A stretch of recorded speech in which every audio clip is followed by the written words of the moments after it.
Okay, so hey, what's up guys? This is going to be the training video for the C100, and for this, the first part that we're going to go over is what's in the case and the basics of safety with the camera. So inside the case, it's going to include the C100, 24 to 1.5 lens,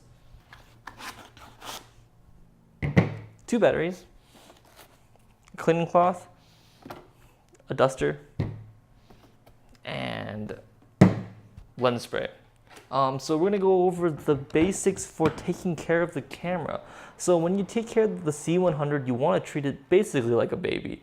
You don't want it to be too cold, you don't want it to be too hot, you don't want it to get wet, and you don't want it to drop it or or throw it around or anything like that. Very simple stuff. Another thing that you want to make sure when taking care of the C100 is that these connectors stay connected. These damaging small parts of the camera can cost a lot to fix, so you don't want to do that. Also, when checking out this camera, make sure that the plate stays on at all times. There should be no reason why this plate should come off of this camera.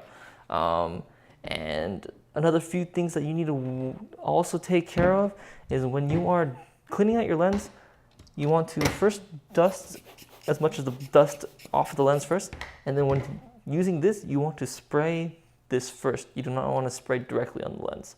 Just 2 small tips. And that is the basics for taking care of the C100. So this time we're going to go over the basics of the menu system. So we have this recording on the external screen right now. And so to reach the menu, there's a menu button on the front of the camera, on the back of the camera. And this is how the menu looks like. And so in the menu, the most important things that you guys have to know is how to change frame rate, bit rate, C-lock, formatting the cards, and view assist. So we're going to go over that. So the first thing we're going to learn how to change is the bit rate and the frame rate. To change those, you go down to the setting menu, and then you go to the left, to the right, and go all the way down to the bottom, and around the middle there should be something where you see bit rate and frame rate. These two you won't be touching as much because usually you want to be shooting in 24p and bit rate usually on 24 megabits. But that's where they're found. The next thing you're going to be looking for is the C-lock. Another thing that you probably won't change, but good to know where it is. C-lock is in the camera menu on the very top, and you will go to the bottom and you'll see CP or cinema locked. And so if you want to turn that on and off, you can. And what that does is gives you a flat picture profile, which you'll probably learn about that later. The next thing that you need to know how to do is formatting the cards, which also will be found in the settings menu. Go all the way to the bottom and you'll see a thing called initialize media. And from there, you go to the right and you'll see card A or B. And you can then now go to the right and either do a quick or complete. I usually do complete. And that will format your media and format your card so there'll be nothing on the card when you're shooting. So you'll have the full duration of the card to shoot whatever you need to shoot. So the next thing that we're going to find after that will be the view assist, which another thing you probably won't be messing with much because it has to do with C-lock. But it is found over here, right here. It's found in the menu with the weird screen looking thing. And if you see, it's this view assist and you can turn that on or off. And what that does is it gives you a little bit more contrast in your image because the C-lock is trying to give you a more flat picture profile. So the next part after that will be going into audio. So the next section that we're going to be talking about is audio on the camera. So this handle right here that you see on every C100 is capturing the audio for the camera. So the audio settings are all found on this handle. So when you're using audio on this camera, you can see that all the audio settings are on this handle right here on this top of the C100, and where the microphones are placed are right over here, the internal microphones. So when you're using the camera and you want to use internal, you want to always set it on manual because you want to always be able to control your own audio using these little knobs right here. And this knob controls the audio if you're using it via external microphone or internal microphone. Next part over here is you usually want to set this on plus 48 volts because if you have a microphone plugged into the XLR cables, which are on the other side right over here, again, the plus 48 volts, you always want to set it there. You want it to be set on plus 48 because if the microphone you're using requires phantom power, which most of the microphones in our lab do, it'll automatically be able to use that without messing up your audio. So you always want it to be set on plus 48. And this is what really matters. You want to make sure that you have it set on internal or external. You want to be set on external if you have a mic plugged into the XLR cables back here, which there should be an insert shot for. And if you want to use the camera microphone, you have to make sure that it's set on internal. Be sure you set on internal, or you will have no audio for your video if you are shooting via the microphones on the camera, which are located right here. And be sure, remember that you can control the volume of the gain of the microphone with these knobs right up on top of here. Another important thing that you need to know when you're using headphones, which you can plug in your headphones right here.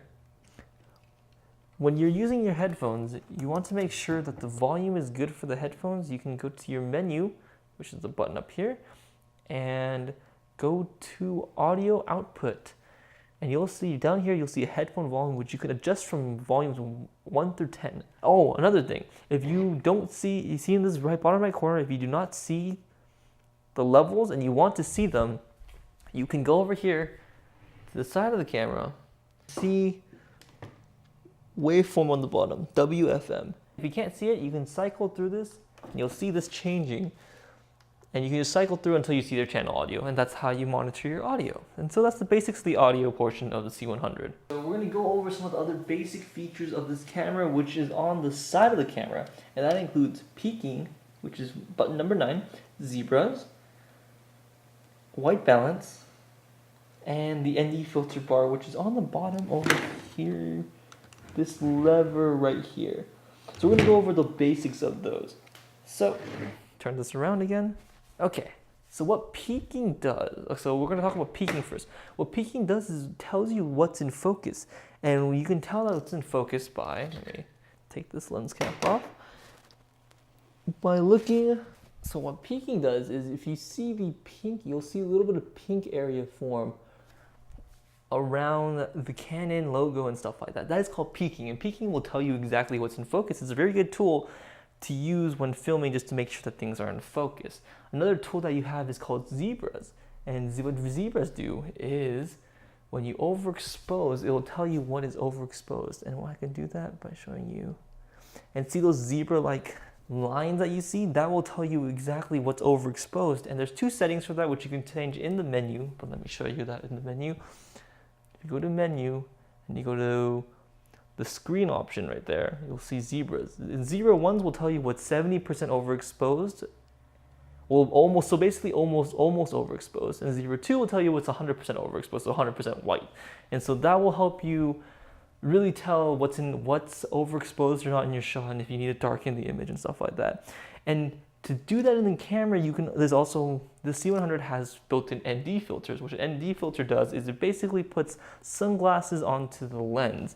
So you can twist the dial that I showed you and darken the images. And you have different settings, so 6 stops, 4 stops, 2 stops, and nothing.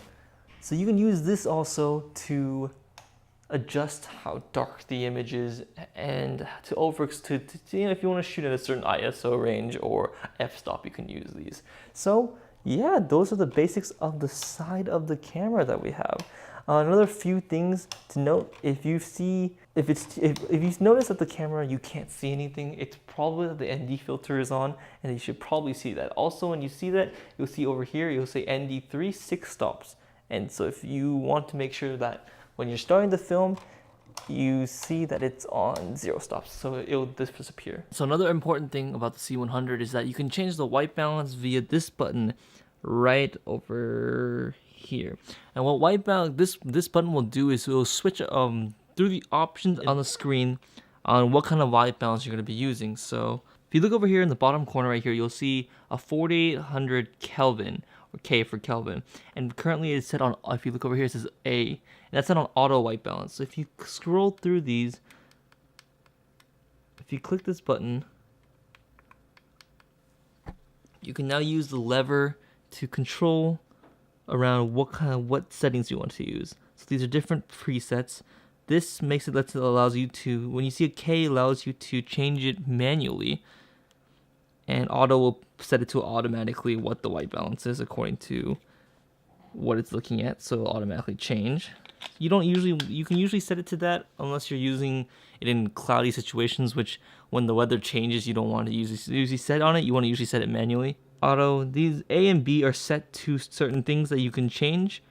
And these are just the presets. So you want to remember that when you're changing the white balance, and also when you're changing the white balance, you want to be sure you use a white balance card. And when you do that, and you have it set to something. So yeah, that's how you use the white balance on the C100. Oh, another important thing that you can do is by clicking this button right here, the index button. If you film something, you can play the last clip that you shot. So on this card, you see this clip. And then you can click cancel right up here to stop it. But yeah, also another thing that's important is all the controls, everything that you control on the camera in terms of menus and stuff like that, you'll use this little thumb joystick right here, which you can move left and right and stuff like that. So yeah, that's the basics of C100. It's all the stuff that you need to know before using the camera. Good luck and have a fun time shooting.